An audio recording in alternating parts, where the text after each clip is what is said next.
வணக்கம் குட்டீஸ். இன்னைக்கு நாம ஒரு சம புத்திசாலி பையனை பத்தி கேட்க போறோம். அவர்தான் தெனாலிராமன். முன்னொரு காலத்துல விஜயநகரம்னு ஒரு அழகான ஊர் இருந்துச்சு. அந்த ஊர்ல தெனாலிராமன்னு ஒரு சிறுவன் இருந்தான். அவர் ரொம்ப ஏழை, ஆனா சம புத்திசாலி. ஒரு நாள் ராஜாவை பார்த்து பரிசு வாங்கலாம்னு தெனாலிராமன் அரண்மனைக்கு கிளம்பினான். அரண்மனை வாசல்ல ஒரு காவலர் தடுத்தார். ஏய், பணம் கொடுத்தாதான் உள்ள விடுவேன் அப்படின்னு சொன்னார். ராமன் கிட்ட ஏது பணம்? அவன் ஒரு ஐடியா பண்ணான்.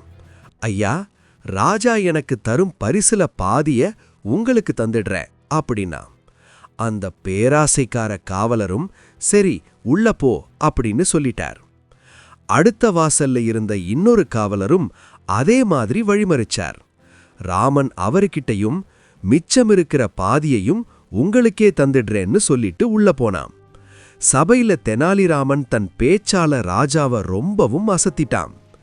ராஜா சந்தோஷமாகி, ராமா, உனக்கு என்ன பரிசு வேணும்னாலும் கேளு அப்படின்னாரு. எல்லாரும் தங்கம் கேட்பான்னு பார்த்தா ராமன் என்ன கேட்டான் தெரியுமா? அரசே, எனக்கு பரிசா 50 கசையடிகள் வேணும் அப்படின்னு கேட்டான்.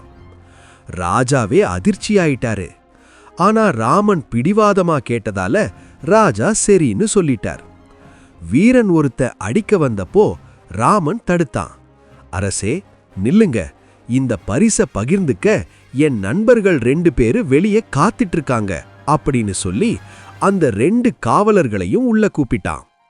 ராமன் ராஜாவிடம் சொன்னான், அரசே, இந்த முதல் காவலருக்கு 25 அடிகள் கொடுங்க.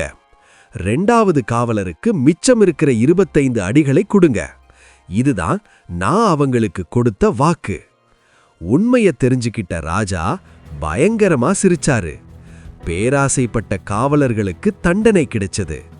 தெனாலிராமனோட புத்திசாலித்தனத்தை பாராட்டி ராஜா அவனுக்கு நிறைய பொற்காசுகளை பரிசா கொடுத்தாரு.